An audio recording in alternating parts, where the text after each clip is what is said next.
Hi guys! For today's video, ipapakita ko sa inyo kung paano ako ginawa ng nail tech table ng aking all-time favorite rider. At dito nga, sinusukat niya ang magiging paan ng gagawin niyang lamesa. Kaya niya nga ako ginawa ng lamesa dahil nga gusto niya maging komportable ako, lalong-lalo na ang aking mga mahal na kliyente. Sa mga mapapaisip, bakit di na lang ako bumili sa Shopee or sa online store ng lamesa? Mas prepared ko po kasi na DIY ang pagkakagawa at masunod ang gusto kong design, lalong-lalo na at alam kong matibay ang pagkakagawa nito. At diyan ko naman prepared na ilagay ang aking lamesa para komportable kami ng aking kliyente. At dito nga, pinatry niya sa akin kung komportable ba ako. At ang sabi ko, syempre naman, saktong-sakto sa height ko na 9'2". Charot! At kinabukasan naman, nilagyan niya na ito ng cover para maging malinis tignan. At diyan nga sa part na yan, gusto ko ring itry na mag-tacker. Kaso nga nagugulat ako at baka mamali pa ang pagkabit nito. Baka nga imbis na ang cover ang maitaker ko, baka ang kamay ko. Naku pa!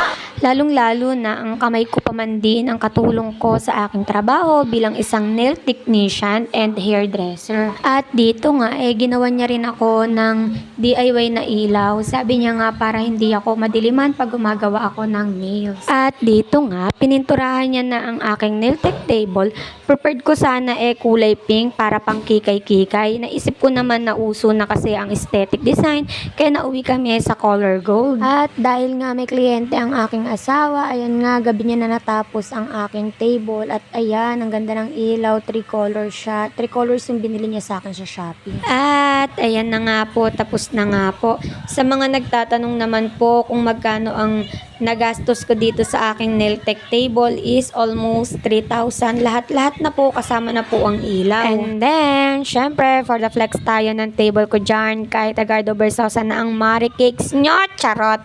Yun lamang po. Thank you for watching. God bless!